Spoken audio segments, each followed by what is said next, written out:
Welcome back to my channel. সকলকে অনেক অনেক ওয়েলকাম। আজকে এসে গেছি একটি নতুন ব্লগের সাথে। তো আজকে আমি আপনাদের সাথে শেয়ার করব আমরা কিছুদিন আগে দীঘা থেকে ঘুরে এলাম, সেই দীঘা যাওয়ার ট্যুর। আমাদের বাস ছিল 6:10 থেকে। তো বাড়ি থেকে আমরা 5:30 নাগাদ বেরোলাম। যথারীতি 6:10-15 নাগাদ বাস এলো এবং আমরা বাসে উঠলাম। আমাদের দীঘা পৌঁছাতে মোটামুটি 11টা মতো বেজে গেছিলো। নিউ দীঘার কাছে আমাদের বাসটা দাঁড়ালো। আমরা কিন্তু কোনো হোটেল বুক করে যাইনি, ভেবেছিলাম তাড়াতাড়ি তো পৌঁছাবো, গিয়ে ওখানে হোটেল বুক করে নেব। তো যথারীতি আমরা নামলাম, ওখান থেকে একটা এরকম গাড়ি ভ্যান রিক্সা মতন তাতে উঠে তারপরে আমরা হোটেলে গেলাম। হোটেল যাওয়ার পথে দেখুন নতুন করে দীঘাকে আবার সাজানো হচ্ছে। পুরীর মন্দিরের আদলে একটি মন্দির তৈরি হচ্ছে, তার কিছুটা অংশ আমি ক্যামেরাবন্দি করে আনার চেষ্টা করেছি।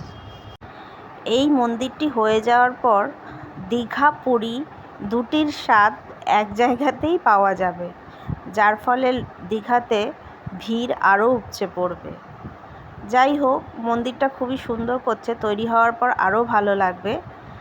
আমরা আমাদের গন্তব্যের দিকে এগোলাম। ভ্যান রিক্সাতে ওঠার আগেই ভ্যানওয়ালাকে বলেছিলাম যে আমাদেরকে হোটেল অনন্যাতে নিয়ে যাওয়ার জন্য। সে যথারীতি হোটেল অনন্যাতেই নিয়ে গেছিলো। হোটেলটা বিচ থেকে খুবই কাছে, যার ফলে আমরা এই হোটেলটাতেই নিজেদের ঘর বুক করে নিলাম। ঘরে জিনিসপত্র রেখে তারপরে ড্রেস চেঞ্জ করে চলে গেলাম সুইমিং পুলে। কোলাঘাটে নেমে একটু টিফিন করে নিয়েছিলাম, যার ফলে খিদে ছিল না, শুধু 1 কাপ কফি খেয়ে চলে গেলাম সুইমিং পুলে।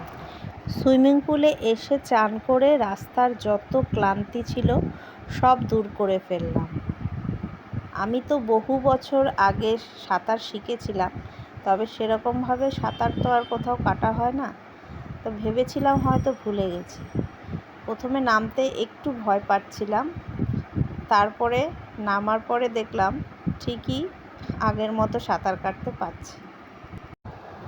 আমার ছেলে তো সুইমিং শেখে, যার ফলে ওরও কোনো অসুবিধা হয়নি। আর আমার হাজব্যান্ড, সেও তো ভালোই সাঁতার কাটে, তাই জন্য আমরা সবাই মিলে খুব মজা করেছি।